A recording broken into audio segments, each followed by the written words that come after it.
Olá, a paz do Senhor, que bom! Nós já estamos hoje na lição de número 2. Espero que você tenha tido uma excelente aula, a lição de número 1. O trimestre está sendo maravilhoso, espero ter te ajudado com estes comentários. Para mim é um prazer muito grande ter cada irmão, cada irmã aqui todas as semanas em minhas aulas. E para você que está aqui pela primeira vez, eu sou Jane Martins de Souza, sou professora e também superintendente de Escola Bíblica Dominical. E hoje na lição de número 2, nós vamos falar sobre o propósito dos dons espirituais. O texto nosso tomado por base está em 1 Coríntios capítulo 12, versículo 8 a 11 e também o capítulo 13, do versículo 1 a 2. Nós podemos reformular esse título da nossa lição. Para que servem os dons? Porque eles foram dados à igreja? Porque os dons foi entregue a cada um de nós? Qual é a finalidade dos dons espirituais na minha vida e na vida da igreja? Hoje nós vamos aprender tudo sobre o propósito dos dons espirituais. Nós servimos a um Deus de propósitos. Deus não faz nada aleatório. Nada do que foi feito, nada do que está acontecendo no meio da igreja e nada do que acontecerá é sem propósito. E os dons também, eles têm propósitos na obra de Deus. Deus os deu com uma finalidade, nos edificar e edificar uns aos outros, para o crescimento da obra de Deus. Fica comigo até o final desta aula e juntos nós vamos aprender bastante a respeito da palavra de Deus. E você que está aqui pela primeira vez, seja bem-vinda, seja bem-vindo aqui no meu canal e eu espero também te ajudar. Se você ainda não é inscrito, se inscreva, curta e compartilhe esta aula para que ela chegue ao conhecimento de outras pessoas e nós possamos aprender muito mais a respeito da palavra de Deus. O que eu preciso fazer para receber os dons espirituais? O que eu preciso ser para me receber os dons espirituais? Será que eu preciso ter uma vida de santidade para que eu possa receber os dons espirituais? Todas essas dúvidas nós vamos tirar hoje. Será que a santidade é um dos princípios básicos para que alguém possa receber os dons espirituais vindo da parte de Deus? Hoje nós vamos aprender bastante sobre isso. Os dons, eles são habilidades concedidos pelo Espírito Santo de Deus para edificação da igreja. E a fé, a minha fé, a sua fé é o combustível para que nós possamos recebê-lo. É preciso crer na atualidade dos dons espirituais. É preciso crer na eficácia dos dons espirituais para que nós possamos recebê-los hoje em meio a essa geração que nós estamos vivendo. Nós já aprendemos que os dons não cessaram ali com a igreja primitiva. Eles estão hoje na igreja como eles estavam no passado. Na palavra de Deus está escrito, abre aspas, e eu vos digo a vós, pedi e dá-se-vos-á, buscai e achareis, batei e abri-se-vos-á, porque qualquer que pede, recebe, e quem busca, acha, e a quem bate, abrir-se-lhe-á. Este deve ser o nosso desejo. Esta deve ser a nossa luta espiritual diária.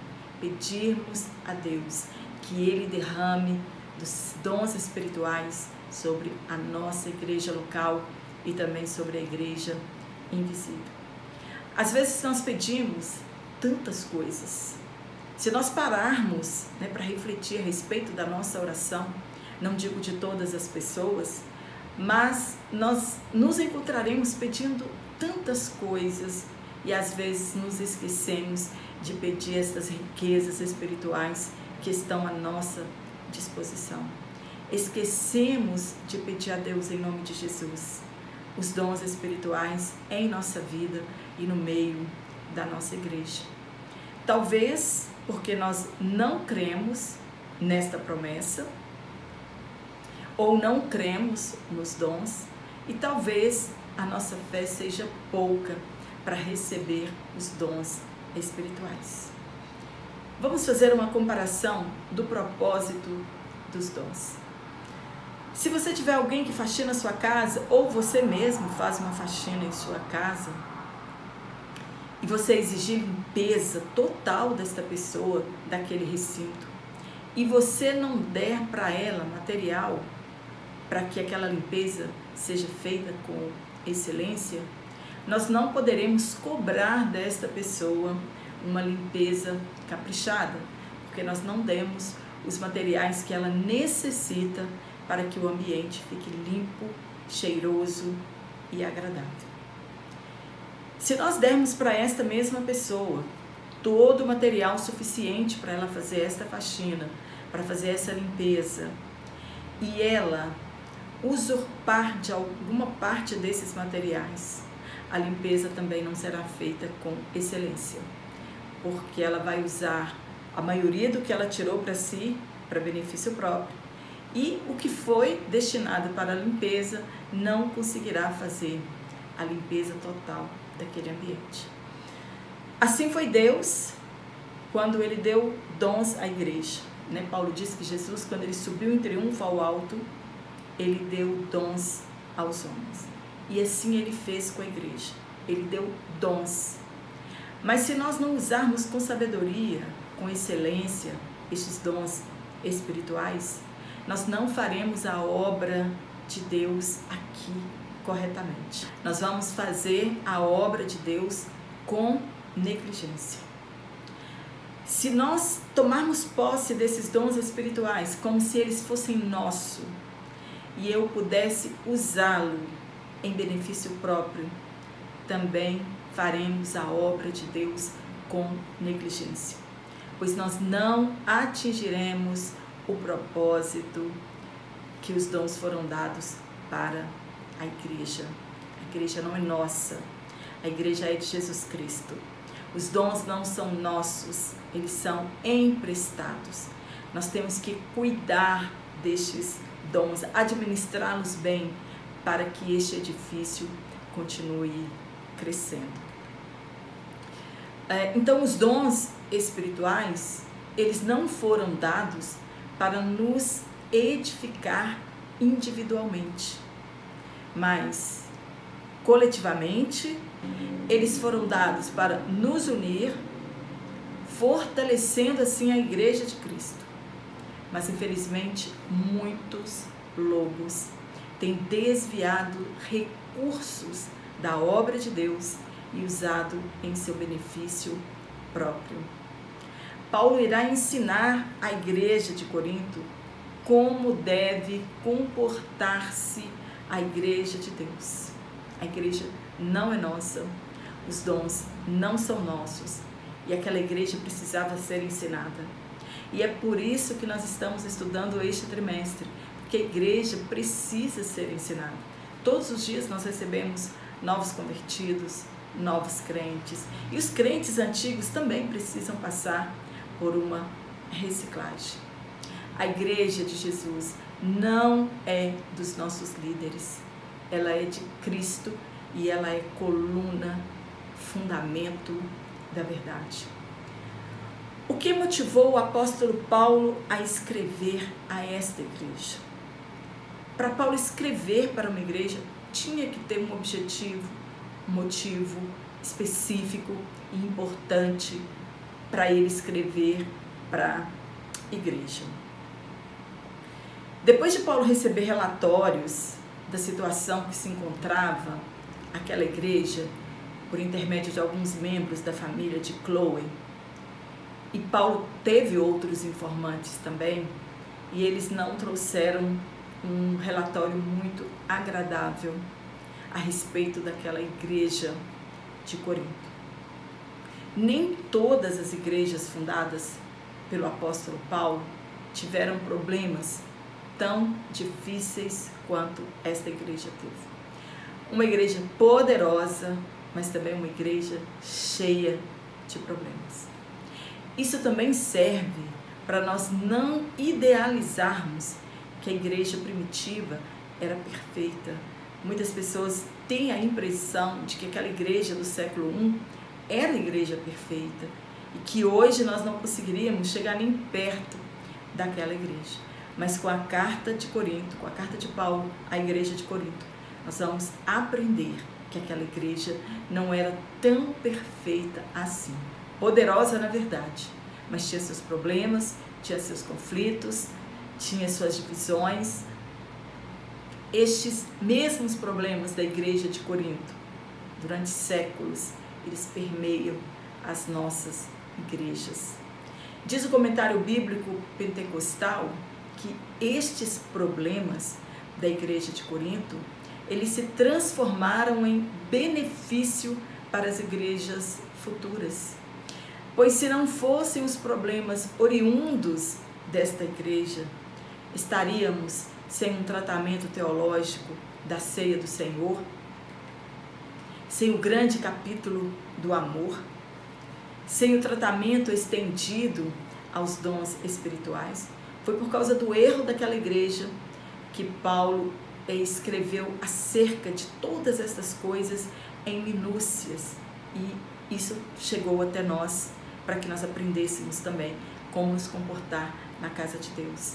Se não fossem os problemas oriundos da igreja de Corinto primitiva, nós estaríamos sem a clássica passagem a respeito da ressurreição do corpo e sem as instruções relacionadas à disciplina da igreja, ao casamento e à ética cristã e a todos outros ensinamentos riquíssimos que nós encontramos nas cartas da igreja de Corinto.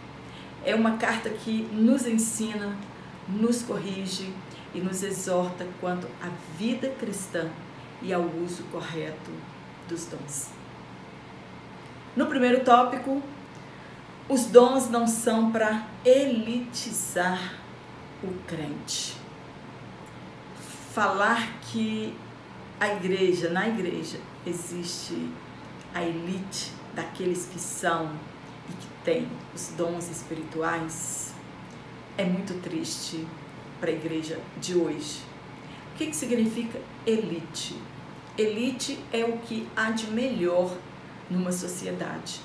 É o escol, é a flor, é a nata da sociedade. Na sociologia significa minoria mais culta ou mais forte. É dominante de um grupo. Minoria composta por pessoas que se julgam superiores. Estes são a elite da sociedade. Existem bairros elitizados, lojas, supermercados e tantas outras coisas. Existem até igrejas elitizadas no Brasil. E muitos imaginam que o Espírito Santo também faz isso ao conceder dons para a igreja.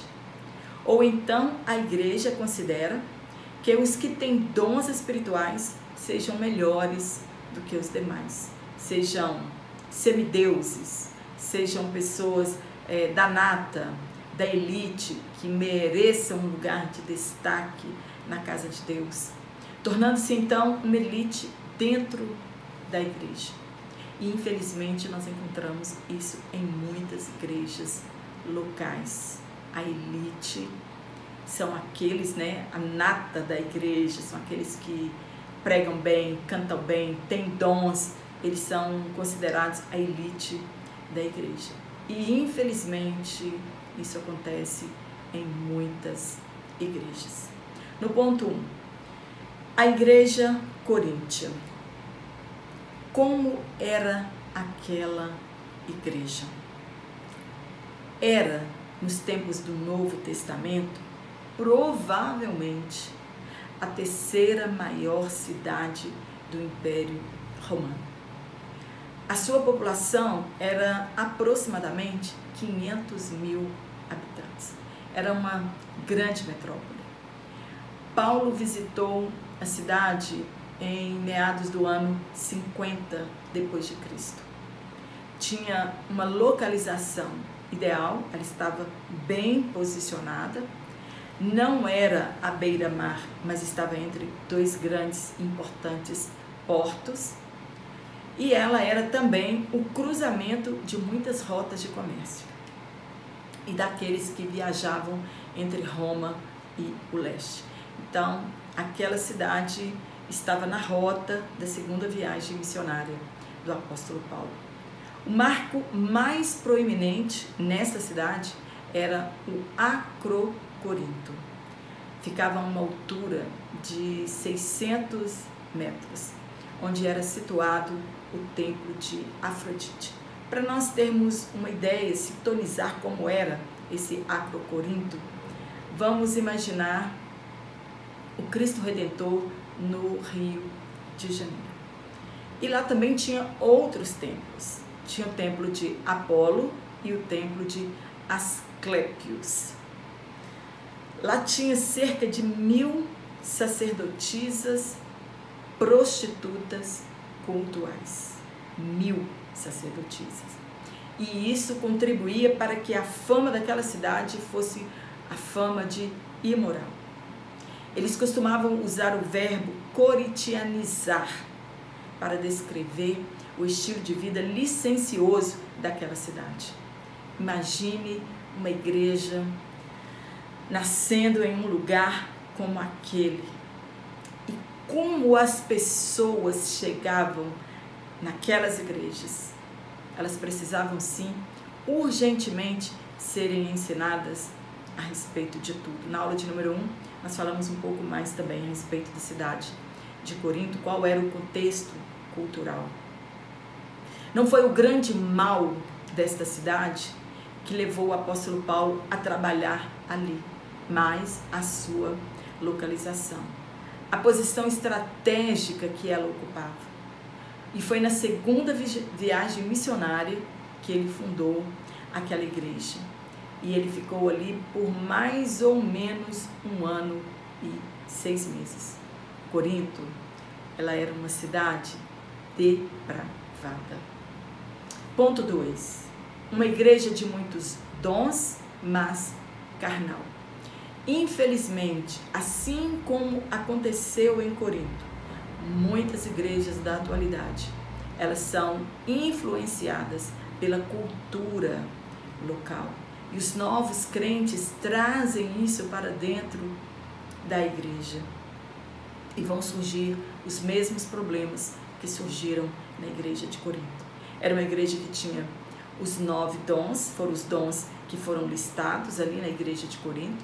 Alguns comentaristas dizem que não é porque Paulo disse 9, talvez os 9 fossem os que existissem na igreja de Corinto. Essa lista pode ser muito maior, mas falando a respeito do contexto da carta, era uma igreja poderosa, ela tinha os 9 dons, era uma diversidade imensa de dons, mas era uma igreja carnal, era uma igreja imatura, era uma igreja ainda menina na fé. Aí fica a pergunta para nós, como assim uma igreja ter todos os dons e ser carnal ao mesmo tempo? Aos nossos olhos parece impossível isso. Isso pode acontecer? Sim, isso pode acontecer. Isso pode acontecer dentro de uma igreja e na vida de uma pessoa em particular. Ela ter o dom espiritual e ao mesmo tempo ela ser uma pessoa carnal e imatura. Isso acontece hoje nos nossos púlpitos, acontece isso hoje no meio da nossa igreja, pessoas com dons espirituais e que vivem na carnalidade. Corinto é um exemplo para nós. Não tinha deficiência de nenhum dom. É um exemplo de que os dons podem conviver com os males mais grosseiros. Às vezes nós observamos a vida de uma pessoa e ficamos sabendo de coisas que aconteceram em sua vida e nós pensamos, mas essa pessoa não tinha um dom espiritual? Como ela praticou estas coisas ou como ela vive na prática destas coisas? A igreja de Corinto é um exemplo para nós, que a pessoa pode sim ter um dom espiritual e conviver com os males mais grosseiros da carnalidade. Os dons foram dados àquela igreja com a finalidade de prepará-la e santificá-la para o serviço do Evangelho. Aquela igreja, ela foi criada para ser poderosa em uma cidade tão depravada como era Corinto. Mas os membros não entenderam a finalidade dos dons. Os dons foram dados para aquela igreja para que a proclamação da palavra naquela cidade fosse com demonstração de poder e confirmação da pregação do Evangelho. Mas eles não entenderam nada. Precisavam ser ensinados. Por isso o apóstolo Paulo escreveu essa carta. Havia ali naquela igreja divisão, não sabendo eles que a distribuição dos dons espirituais foi concedido para produzir não divisão, mas união e harmonia entre os membros. Se os dons espirituais em nossa igreja estão causando divisão entre os membros, nós precisamos orar, porque alguma coisa está errada. Paulo pediu que eles deixassem de partidarismo, que eles deixassem de rixa uns com os outros. Não está certo haver brigas e discórdias em nossas igrejas, mas infelizmente elas acontecem. Por exemplo, organização de festas, às vezes, nas nossas igrejas, traz discórdias, traz inimizades, fofocas e muitas outras coisas. Uns diziam, abre aspas, eu sou de Paulo. Outros diziam, não, eu sou de Apolo. Outros diziam, não, eu sou de Pedro. Outros diziam, não, eu sou de Cristo. Partidarismo dentro da igreja. Nós não temos tempo para falar a respeito de qual doutrina cada um desses nomes traziam, né, à memória daquela igreja em cristão. E todos eles foram repreendidos pelo apóstolo Paulo. Naquela igreja tinha inveja, mas um cristão pode sentir inveja? Pode. Se nós não orarmos e não repreendermos este sentimento para que ele não nasça, ou se ele já nasceu, que ele saia do nosso coração, existirão muitos crentes invejosos, sim. Inveja é sentir tristeza pelo sucesso dos outros. Inveja é sentir tristeza porque as pessoas foram dotadas com capacitação do alto, foram dotadas com dons espirituais. Se eu não tenho nenhum dom espiritual, eu preciso orar para que o Espírito de Deus também me dê um dom espiritual. Não que eu tenha ciúmes ou inveja de alguém na minha igreja que tenha um dom de Deus. É a tristeza, né? A inveja é a tristeza de ver o outro ser usado por Deus, de ver o outro prosperar e de ser quem é na casa de Deus. Havia ali também naquela igreja, além da inveja, da divisão, das rixas, das fofocas, né? Ali também tinha imoralidade sexual. Mas existe em nossas igrejas imoralidade sexual? Sim, existe em nossas igrejas. Se não houvesse, nós não teríamos tantos divórcios dentro da casa do povo de Deus, tanta fornicação, tanta sensualidade em nosso meio. Uma igreja, ela pode ser ao mesmo tempo espiritual e ao mesmo tempo carnal. Eles mediam a espiritualidade das pessoas pela manifestação dos dons na sua vida e não pelas virtudes produzidas também por intermédio do Espírito Santo na vida das pessoas. Eles mediam a espiritualidade das pessoas pelo tanto de línguas estranhas que eles falavam dentro do culto. Então Paulo chama aquela igreja de carnal e de imatura.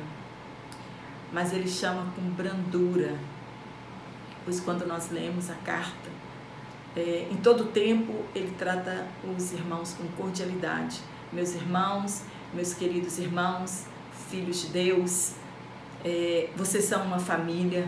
Então, até para você corrigir alguém, corrigir uma igreja, você tem que ter amor, né, por esta igreja e tratar não com...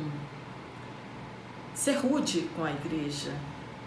Nós precisamos aprender com o apóstolo Paulo a forma correta de exortar e de corrigir os erros doutrinários de uma igreja. Paulo estava dizendo que a conduta deles são de pessoas imaturas. Inveja, ciúmes, contendas e divisões não são atitudes de crentes espirituais e de crentes maduros na fé. No ponto 3, dom não é sinal de superioridade espiritual e muito menos sinal de santidade e de ser espiritual. Não é porque você tem um dom, você é superior ao outro irmão. Não é porque você tem um dom, você é mais santo do que o outro irmão. Os dons, eles não servem para medir a espiritualidade de uma pessoa. Não podemos confundir dons com fruto. São coisas diferentes. Não preciso de dons para ser salvo. Se nessa vida nós vivermos aqui e não recebermos nenhum dom, isso não vai nos impedir de ser salvos. E se tiver dons, também não é a garantia de que você será salvo, se você não tiver uma vida de maturidade cristã e produzir o fruto do Espírito. Mas o fruto do Espírito são virtudes produzidas pelos salvos. Os dons não nos fazem superiores, nem melhores, nem mais santos do que os outros. Eu não preciso me sentir inferior porque um irmão tem dom e eu não tenho. Isso não me faz menor do que o outro irmão. Eu não preciso me sentir inferior porque um irmão profetiza e eu não profetizo, porque eu não recebi este dom. Ele é dado a cada um para o que for útil. E eu também não posso endeusar estas pessoas porque elas têm estes dons. Primeiro, o dom não pertence a esta pessoa. Ela não recebeu os dons por mérito próprio. Não é mérito próprio de ninguém. Ninguém merece nada. É graça de Deus. E nós devemos usá-los, não em benefício próprio, mas em benefício do outro, para o crescimento do reino de Deus.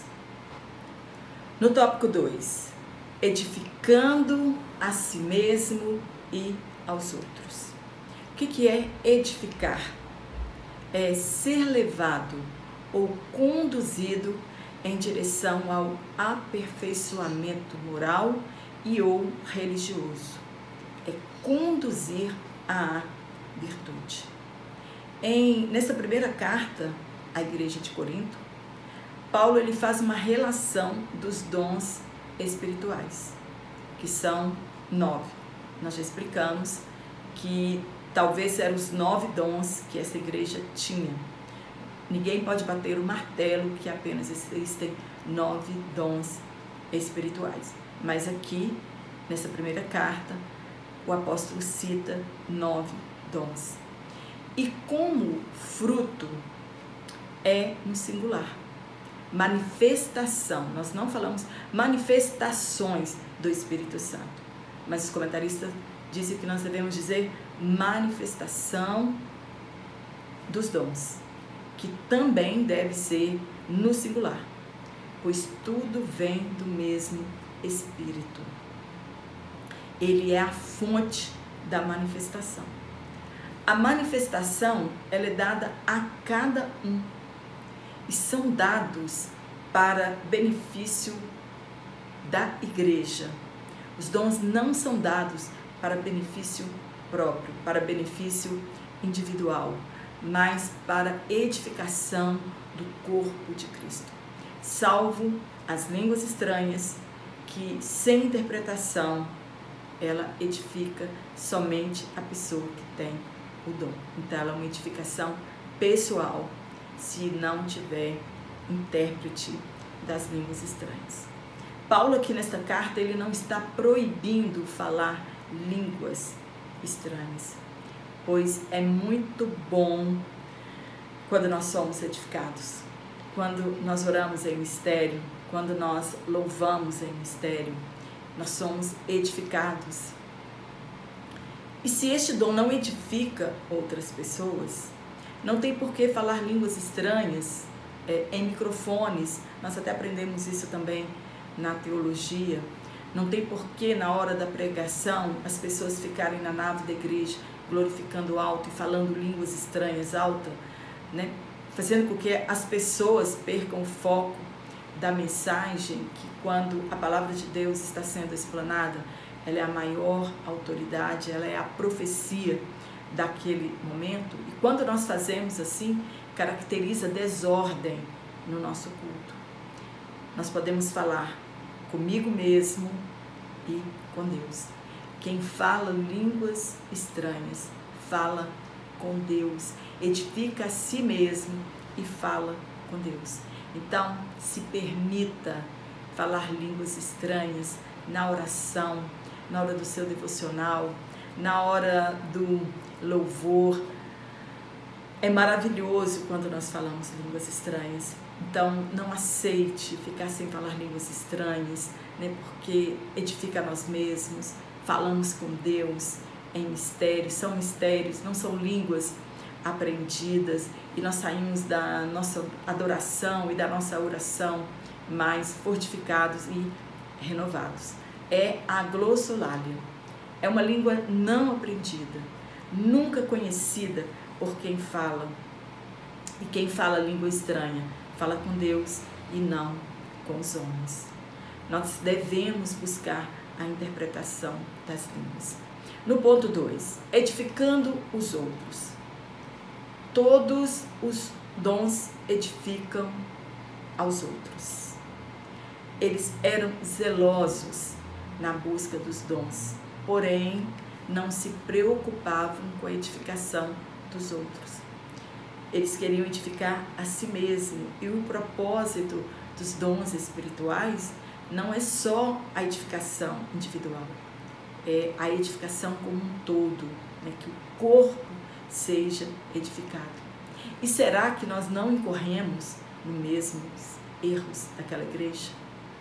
Precisamos descobrir a realidade do corpo de Cristo. Precisamos descobrir a realidade que nós somos a família de Deus. Nós devemos entender que cada um de nós tem a sua contribuição para o crescimento do reino, visando o meu bem particular? Não, visando o bem comum. Nós ficamos em uma busca, não digo todos, mas em uma busca desenfreada pela prosperidade, pela riqueza, e não desejamos no mesmo nível os dons espirituais. Somos individualistas. Quando nós buscamos riqueza, nós estamos pensando só em nós, somos individualistas e pensamos somente em nós. E Paulo nos ensina que devemos nos relacionar uns com os outros e pensar coletivamente. É ministrando e sendo ministrado por intermédio de outras pessoas. E somente assim nós vamos aprender a viver neste corpo e a viver em família.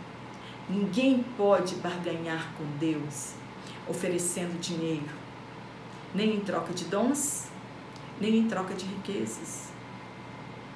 Porque muitas das vezes a busca destes dons espirituais, eles são egoístas e nós queremos, né, usá-los em benefício próprio, para que eu seja ajudado com aqueles dons, não com a intenção de abençoar e edificar as outras pessoas. No ponto 3, edificando até o não crente. Esse é o objetivo dos dons, edificar os membros deste corpo e também edificar aqueles que não são crentes ainda. Quando vêm para a nossa igreja, são edificados também em nossa igreja local. Paulo diz que ele preferia falar 5 palavras inteligíveis do que 10.000 palavras ininteligíveis. Palavras ininteligíveis não edificam o crente e não edificam o visitante. Alguns até saem escandalizados da nossa igreja com os nossos cultos. Às vezes, vemos pessoas glorificarem pelo simples fato de uma pessoa estar falando língua estranha, sem ao menos entender o que o outro falou. Sem entender, nós não damos glória bem. As pessoas têm que sair dos nossos cultos com a certeza que ouviu a mensagem do Evangelho, foi edificado com a mensagem e não escandalizado, sem ter desejo de retornar outra vez aos nossos cultos. Há uma dúvida muito grande, há uma discussão, entre os estudiosos, quando parece que Paulo faz um trocadilho das línguas ser sinal para os descrentes e não ser sinal para os crentes, e depois ele fala que é sinal para os crentes e não é sinal para os descrentes. Existem várias razões para isso. Aqui, como não vai dar tempo, eu vou citar apenas uma razão. Na cultura grega, elocuções com êxtase eram vistas como sinais da presença divina. Então, os descrentes poderiam encarar as línguas como sinais, embora os crentes não devessem ver as línguas como sinais da espiritualidade. Então, para os crentes, ela não era sinal de espiritualidade. E para os descrentes, era sinal da presença de uma divindade. Mas este sinal, ele tem um poder limitado sobre os descrentes. Se ele participar de uma reunião cristã e ver todos falarem em línguas, o que eles dirão? Abre aspas, estão loucos, fecha aspas.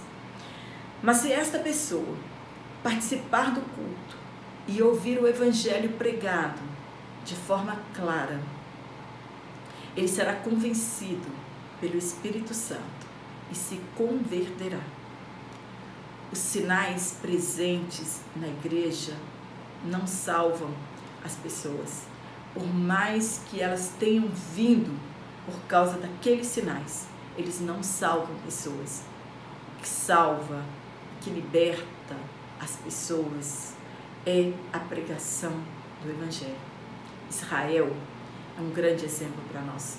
40 anos no deserto, vendo milagres como nenhuma nação nunca viu, como ninguém nunca verá. E muitos deles foram enterrados ali no deserto. Então, sinal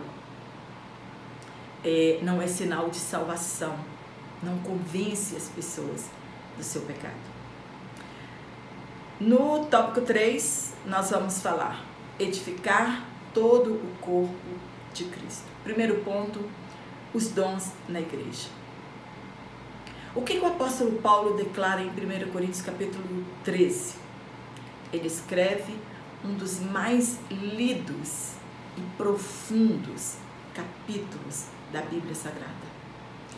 Ele é dedicado exclusivamente para falar do amor.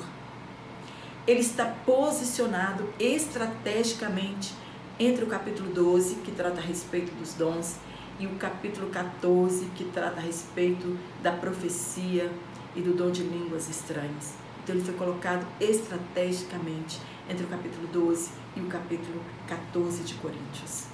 Paulo está dizendo que a base para o crescimento da obra de Deus e do uso de dons é o amor.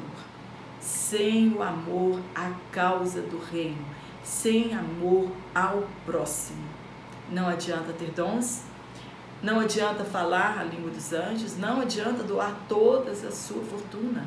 A base de todas as coisas que nós fazemos deve ser o amor. Os coríntios escolheram o dom de línguas como o mais excelente, o mais espetaculoso. E Paulo os traz a realidade, dizendo que o amor, que é o caminho mais excelente. Eles não sabiam. E muitos de nós também não sabemos. E erramos como eles erraram, ao afirmar que a pessoa que está mais próxima de Deus é a que fala mais línguas estranhas. Ou aquela pessoa que tem um dom espiritual.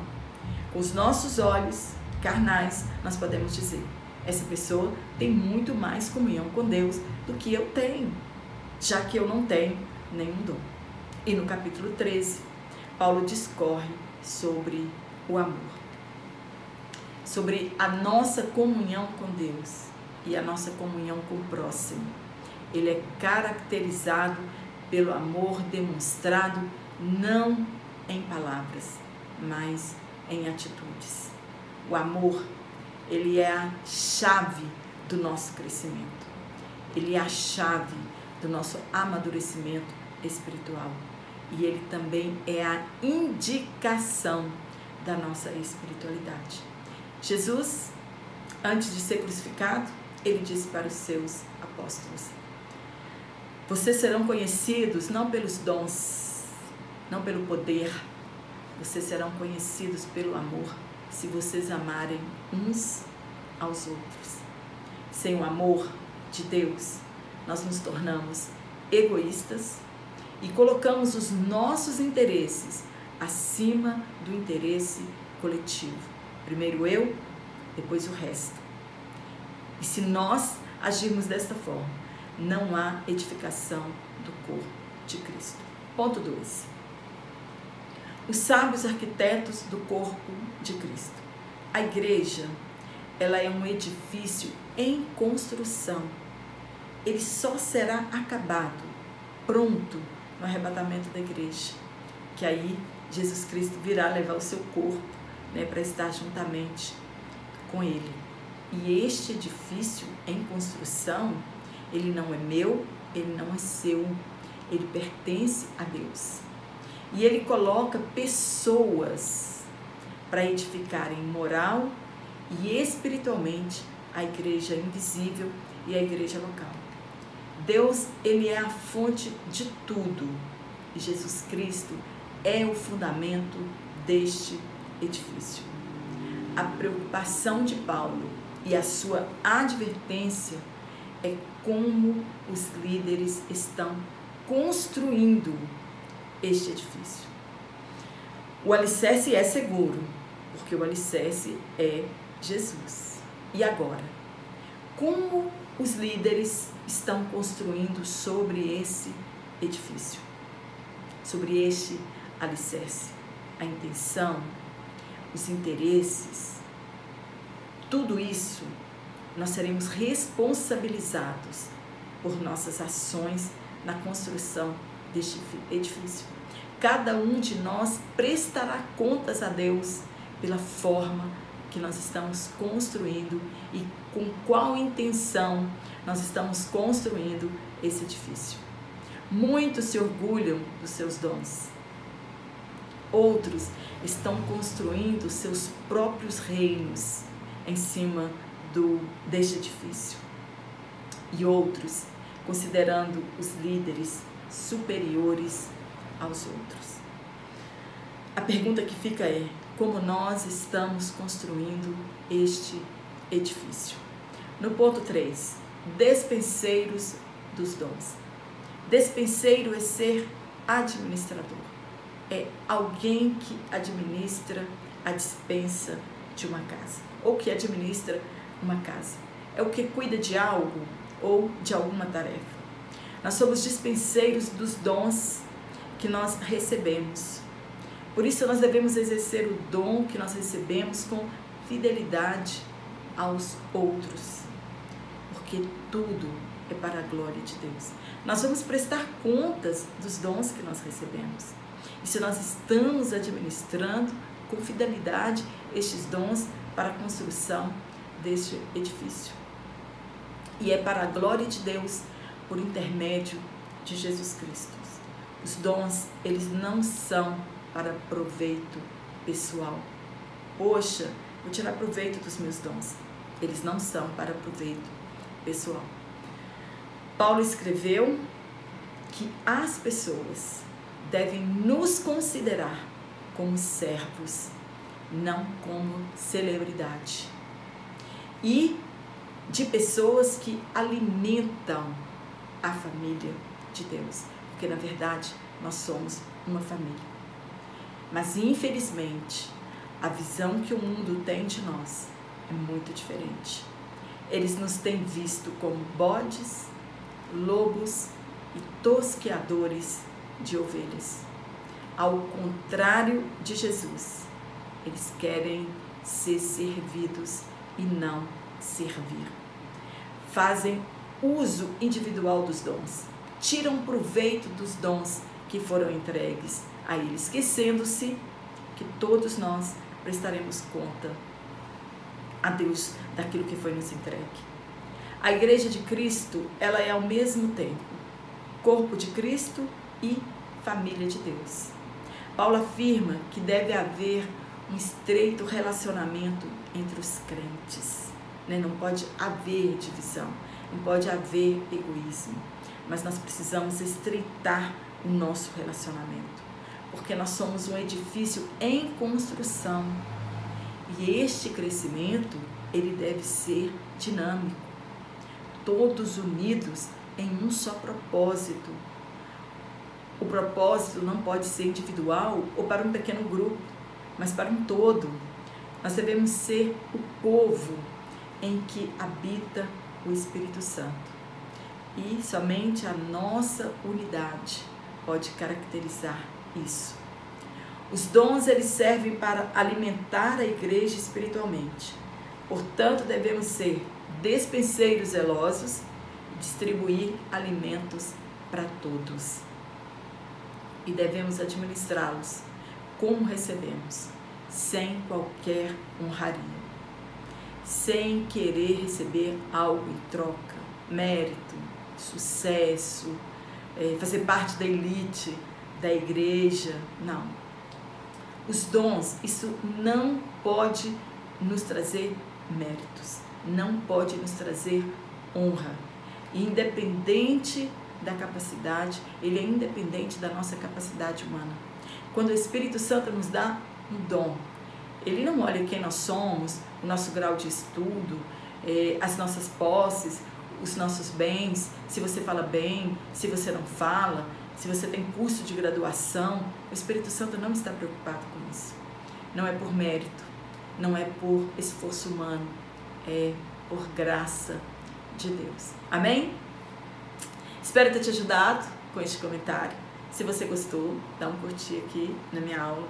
Se não é inscrito no meu canal, se inscreva, compartilhe em suas redes sociais para que meu canal chegue ao alcance de outras pessoas.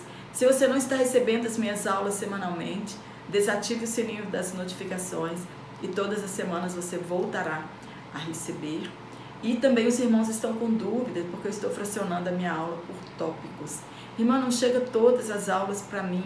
Olha, o mais viável é quando você receber, né, o aviso do YouTube que chegou a primeira parte da aula, você entra no meu canal, aí você assiste as 3 partes da maneira que você preferir.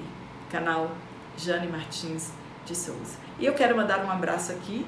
A nossa querida irmã Maria Tereza pediu que eu mandasse um abraço e tá aqui o abraço. Ela é de Nazaré da Mata, em Pernambuco. E eu quero mandar um abraço, né, para os irmãos que estão sintonizados no meu canal todas as semanas, que estão aqui todas as semanas, né?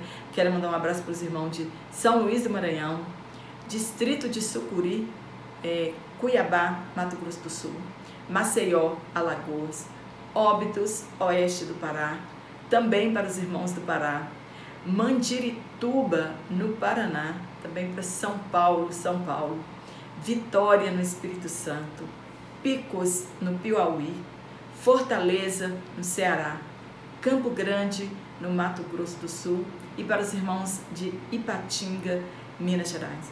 E sei que tem irmãos de todos os lugares, né, de Belo Horizonte, enfim. Não vou citar todos os nomes aqui, para mim não falhar, né, com o esquecimento. Mas um forte abraço a todos vocês e eu te aguardo aqui na nossa próxima aula, se Deus assim nos permitir então.